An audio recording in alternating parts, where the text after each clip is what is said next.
की व्यवस्था रात में एसडीओ हथुआ के बोलला के बावजूद ना ही रात में खाना बा ना ही सुबह तक के खाना।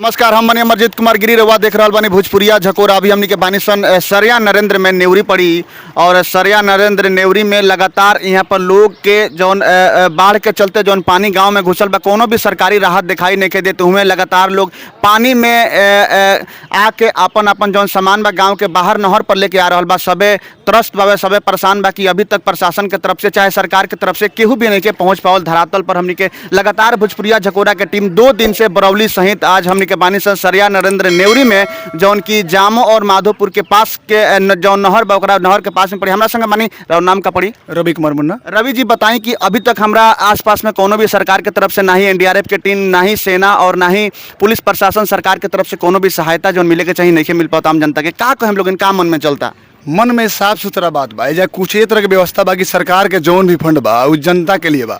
सरकार के जौन भी व्यवस्था आवता उस जनता खातिर बा, लेकिन उस जनता के व्यवस्था नहीं एजा एजा पर्सनल व्यवस्था बा। अगर हम जनप्रतिनिधि जीतल प्रत्याशी बानी तो हमार जो करीबी लोग बा ओकरा के दियाई। काल एजा हथुआ के एसडीओ साहब आई रहनी।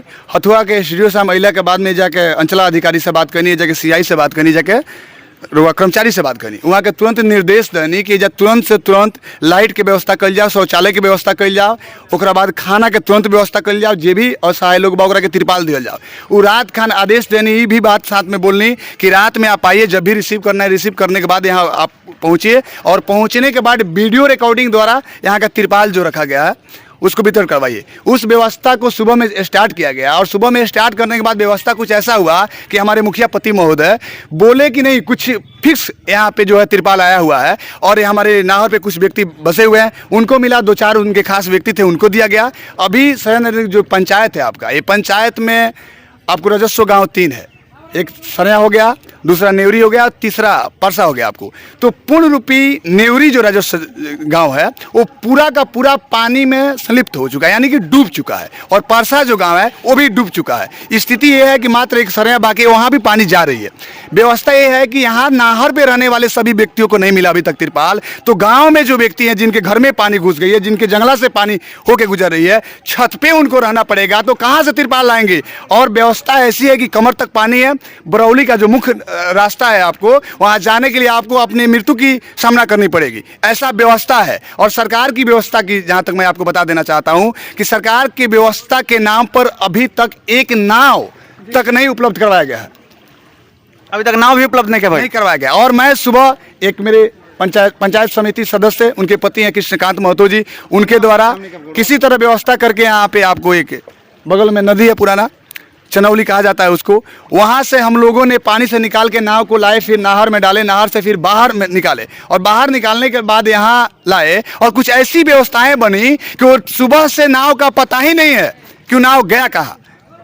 सरकारी नाम बोल के उसको यूज किया जा रहा है। मैं पर्सनल अपने काम के लिए लाया था। पर्सनल काम क्या, जो भी असहाय लोग हैं, जो गरीब तबका के लोग हैं, जो गर्भवती महिला है और छोटे बच्चे हैं, उनके समस्या के समाधान के लिए मैं लाया था और उसको नापता कर दिया गया है। अच्छा रवि जी, अब कैसे चली? अब ना ही शासन प्रशासन के तरफ से कोनो भी जौन व्यवस्था होके के चाहे, जौन जौन लोग के जरूरत बा ओकरा के तिरपाल नहीं मिल पाओ, ना ही खाना के का व्यवस्था होता है। खाना के व्यवस्था रात में एसडीओ हथुआ के बोलला के बावजूद ना ही रात में खाना बा ना ही सुबह तक के खाना मिलल बा। सुबह से हम गए नहीं मिस्त्री सबसे मिलनी है, मिलने के बाद कहता लोग कि 4 घंटा से लगातार एजामनी के बैठल बा, सब मात्र चावल दाल तेल और आलू के जरूरत बा। व्यवस्थापक के यहाँ से व्यवस्था नहीं, व्यवस्थापक के अभी एजा के व्यवस्थापक सीओ बड़े, सीओ के राजस्व कर्मचारी के पोस्टेड कर ले बड़े और राजस्व कर्मचारी एजा के मुखिया पति से मिलकर सारा काम कर रहा बड़े।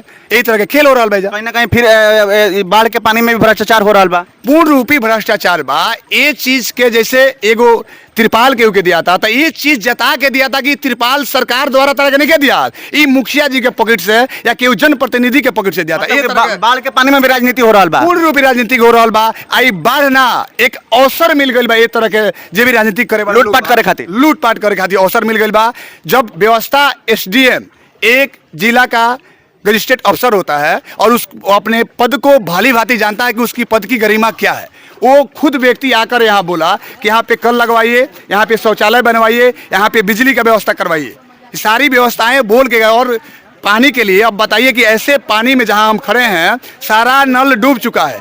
इस स्थिति में पानी कहाँ का कोई पिएगा? यहाँ का पानी पीने लायक है और कल का कोई व्यवस्था नहीं है। अब का चलता मन में लगातार हम देखनी है कि बाढ़ से पहले जे भी भावी प्रत्याशी बरौली के सभी लोग लगातार भ्रमण करता कि हमरा के वोट दी, लेकिन ये बाढ़ के स्थिति में बाढ़ में केहू भी भावी प्रत्याशी चाहे नया नया चेहरा दिखाई देता रहा कि हमने के चुनाव लड़े हमरा के वोट दी, केहू धरातल पर दिखाई नहीं देत। अब सरिया नरेंद्र के जनता, बरौली के जनता का देखता 2 महीना 3 महीना के बाद विधानसभा चुनाव भी होके वाला बा। अब का मन में चलता हमरा के बताएं। देखिए, जैसे नेताजी लोग के हाथ में कलम मिलल बा, पद कुर्सी मिलल बा, तो अपन सही उपयोग करता ले। जब सही समय आए आज से 6 महीना बाद, तो जनता भी एक पूर्ण रूपी ईंट के जवाब पत्थर से देवे के काम करी। ये सरिया पंचायत के जनता, इस सम्मानित जनता के हम सम्मान करतनी, आई उम्मीद रखतनी कि आवे वाला समय में एक एक व्यक्ति के बता देवे के काम करी कि लूटपाट का होला, सही का होला, गलत का होला, जायज का होला, नाजायज का होला। जी, रवि कुमार मुन्ना। यहाँ के रवि कुमार मुन्ना बानी बताओ तनी कि लगातार महामारी में भी, जहाँ वैश्विक महामारी में भी हमनी के भ्रष्टाचार की खबर दिखौने की लगातार डीलर के तरफ से, मुखिया के तरफ से, वार्ड के तरफ से लगातार भ्रष्टाचार होत रहा है। आज बाढ़ में भी लगातार मुखिया और सीओ बीडीओ लगातार जौन भी पदाधिकारी बारे, चाहे वो नेता होकस, मुखिया होकस, लगातार सरिया नरेंद्र जौन नेवरी पड़ी बरौली विधानसभा बरौली प्रखंड के अंतर्गत बाबे लगातार भ्रष्टाचार हो रहा है। यहाँ पर तिरपाल भी नहीं के मिल पाओ, जरा तिरपाल मिले के चाहिए वो भी सरकार के तरफ से तिरपाल आयल बा, लेकिन जब दिया था मुन्ना कुमार जी बताओ तनी कि कह के दिया था कि जौन तिरपाल बा हमरा तरफ से दिया था, मतलब क्रेडिट लिया था मुन्ना जी, एहसास दिला दिया था, एहसास दिला दिया था कि जौन रोले तनी तो हम ना चाहें तो वो ना मिली। तब नाम मिलना के मतलब एहसास जब दिला दें तो इस चीज़ क्लियर हो गई कि हमारे पॉकेट के सामान बा। इस सरकार के में कोनो व्यवस्था नहीं कि सारा लोग जो भी पढ़े लिखल लोग बा, जो शिक्षित लोग बा, इस सारा लोग ये बात के जानता कि सरकार द्वारा जौन भी कोष आवेला, पंचायत में कोष आवेला, ओकर पंचायत के प्रतिनिधि के रूप में राजस्व कर्मचारी, पंचायत सेवक होले, तो कोष जौन भी आवेला पूर्ण रूपी जनता के अधिकार होला। जे भी जनप्रतिनिधि बा ओकर इतना ही क्षमता बा कि जे भी व्यक्ति बा ये फलना वार्ड के, फलना पंचायत के, फलना व्यक्ति होन, सिर्फ चिन्हित करे खातिर जनप्रतिनिधि के चुनाव होला, वो कोष का मालिक नहीं होता है। देखिए, यहाँ पे पूर्ण रूपी इस चीज़ का दुरुपयोग हो रहा है, पूर्ण रूप से दुरुपयोग हो रहा बा, भ्रष्टाचार हो रहा बा। हम चाहेब की दिखाव खातिर थोड़ा हट जाए लोगिन, हम चाहेब दिखाव खातिर पूरा गांव जौन सरिया नरेंद्र पंचायत में नेवरी गांव बा, जौन नेवरी के तरफ ही रास्ता जाता, नेवरी के तरफ ही रास्ता जाता, देख सकता नहीं नेवरी बरौली चल जाए सीधे रास्ता, लेकिन अभी पूरा पानी भर चुकल बा। बता दी कि बरौली से जब रउरा इधर आयब तो पूरा पानी हो गल बा, आगे आदमी नहीं जा सकत, कितना परेशानी बा देख सकता नहीं रउरा की, बहुत ही परेशानी बा यहाँ पर, और लगातार लोग तरस्त बावे, लेकिन सरकार के तरफ से, प्रशासन के तरफ से कोनो भी राहत ये दिखाई नहीं देत। हमनी के लगातार भोजपुरिया झकोरा के टीम कवरेज कर रहा बा। नया नया प्रत्याशी लोग, चुनाव लड़े वाला प्रत्याशी लगातार लोग घूम के वोट मांगल हुए, कोनो भी भावी प्रत्याशी बरौली विधानसभा के केहू क्षेत्र में दिखाई नहीं देते। हालांकि एक आदमी से कल भेंट भई रहे, कई आदमी के हम कॉल भी करनी हो, लेकिन सबे आज ये बाढ़ के महामारी में, पानी के महामारी में सबे कहता कि हमनी के लॉकडाउन के पालन करतन सन। हालांकि लॉकडाउन 1, लॉकडाउन 2 में सबे घूम के वोट मांगल, सबे घूम के वोट मांगल कि हम बानी भावी प्रत्याशी, हमरा के वोट दी, हम फलाना पार्टी से, चिलाना पार्टी से, ढिलाना पार्टी से। लेकिन आज ये महामारी में केहू दिखाई नहीं के दे, सबे भाग पड़ाइल बा। फोन कैला पर सबे कहता कि हमनी के लॉकडाउन के पालन करते सन, घर में बनी सन। लगातार सरिया नरेंद्र पंचायत नेवरी के जनता सहित पूरा बरौली प्रखंड के जनता त्रस्त बा, और जौन पानी बा नहर से वापस सरिया में जा रहा बा पानी, लगातार सरिया होते हुए हो सकता कि कल सुबह तक जामो माधोपुर और जामो माधोपुर के आसपास के गांव में भी भर जाओ पानी। लगातार सरिया नरेंद्र पंचायत नेवरी से लगातार जौन बांध, जौन नहर बाबे, नहर गंडक नहर जौन ऊपर पार करके वो साइड में भी पानी जा रहा बा, दक्षिण के तरफ पानी जा रहा बा, लगातार उत्तर से दक्षिण। हालांकि हम बता दी रहुआ सबे के कि भीखमपुर और जगदीशपुर में भी पानी आ चुकल बा, भीखमपुर जगदीशपुर भी पूरा पानी से भर चुकल बा, और जामो के आसपास में भी पानी कल सुबह तक पहुंचे के संभावना बाकी, कल सुबह तक पानी पहुंच जाए। लेकिन सरकार के तरफ से कोनो भी सहायता, लगातार जनता नाराज बा, कोनो भी सहायता प्रशासन के तरफ से, हालांकि कोनो भी प्रशासन भी दिखाई नहीं देते। लगातार सबे के घर डूब चुकल बा, नल डूब चुकल बा, और कैसे लोग पानी पी ए स्थिति में, जबकि कल ही डूब चुकल बा, इस स्थिति में लोग कैसे पानी पी समझ में नहीं आवत। लेकिन लोग तरस्त बा, और ये भी यहाँ पर पता चल रहा है कि आवे वाला समय में जनता ईंट के जवाब पत्थर से जरूर जी। सारा भावी प्रत्याशी, चुनाव लड़े वाला प्रत्याशी भाग पर आ गए वाले, पूरा बरौली विधानसभा क्षेत्र से भाग के कहीं दूसरा जगह चल गए वाले। जब पानी कम हुई तो फिर आइलो वोट मांगे खातिर, लेकिन जनता तैयार बा कि ईंट के जवाब पत्थर से दिया। सरिया नरेंद्र पंचायत में हम बानी, और लगातार भोजपुरिया झकोरा के टीम कवरेज कर रहा बा। लगातार त्रासदी बा, वैश्विक महामारी कोरोना के बाद बाढ़ के चलते लोग लगातार परेशान बा, लेकिन